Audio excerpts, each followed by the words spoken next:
حضرت مولانا عبدالحی لطفی رحمه الله فرمایي هغه وایي انسان دپاره شکر دا د ډېر مهلکو مرضو علاج دی. که چیرې سړی شکر نه وکاږي او د الله په نعمتو باندې شکر ګزاره نه شي، دا سړی په ډېر خطرناکو مرضو باندې الله تبارک وتعالی مبتلا کوي. هغه وایي که انسان ته الله تبارک وتعالی دولت ما او جلالت ورکړي او د پر دې باندې غرور او تکبر شروع کړي، دغه غرور او د تکبر د وجې به الله جل جلاله دا تباه کوي او برباد کوي. خو کې د نعمت شکر ادا کړي، ولو که معمولي نعمت د دغه نعمت شکر ادا کړي او د الله حمد او ثنا یې وویل، الله جل جلاله به دغه نعمت پر ته باندې زیاتوي او دغه نعمت به د آخرت د نجات ذریعه نه ګرځي.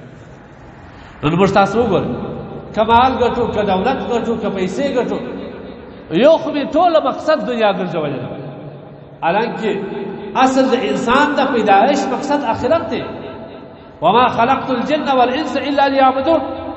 الله فرمایي چې ما که انسانان که پیرانان صرف د خپل عبادت لپاره پیدا کړي، مقصد د دې د پیدایش نه الله فرمایي زما عبادت دی.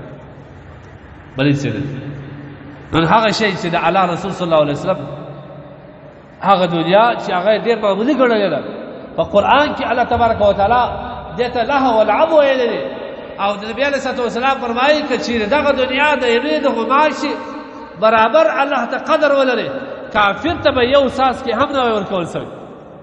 نن مسلمانان باوجود چې د دنیا یا د مال د دولت د انسان مقصد نه دی، خپل مقصد د دنیا او دولت ګرځول د آخرت دی.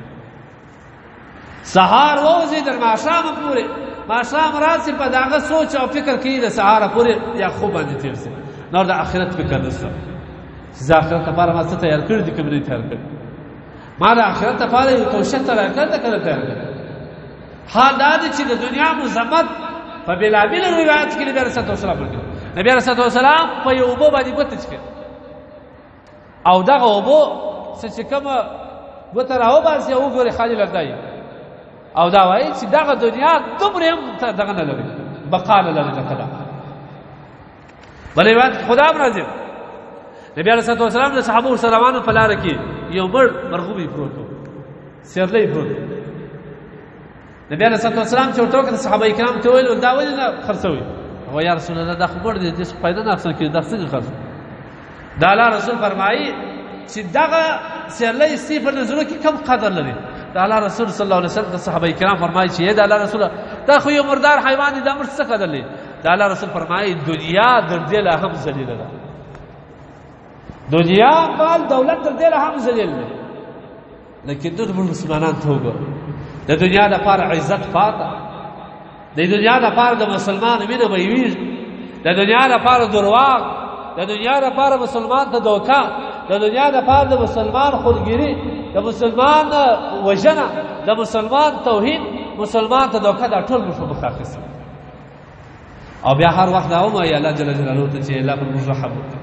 رحم د کوي وکړه، تا دنیا مقصد وګرځول او دنیا هغه دنیا چې د الله په وړاندې د غواشي چې معمولي حیوان دی، دغه وزن حیثیت نه لري، تا آخرت ټول پر دغه دنیا باندې ورکړي د لاسه، ایمان دې هم پر دغه دنیا باندې ورکړي او د الله جل جلاله ناراضګي دې هم په دغه دنیا راجول، د الله د رسول مخالفت دې هم په دغه دنیا راجوي. بیا په دغه دنیا ستا لپاره عقاب وي که به نجات وي؟ دا به ستا لپاره عذاب وي که به ثواب؟ یا ته خپله سوچ وکړه، فیصله خپله وکړه.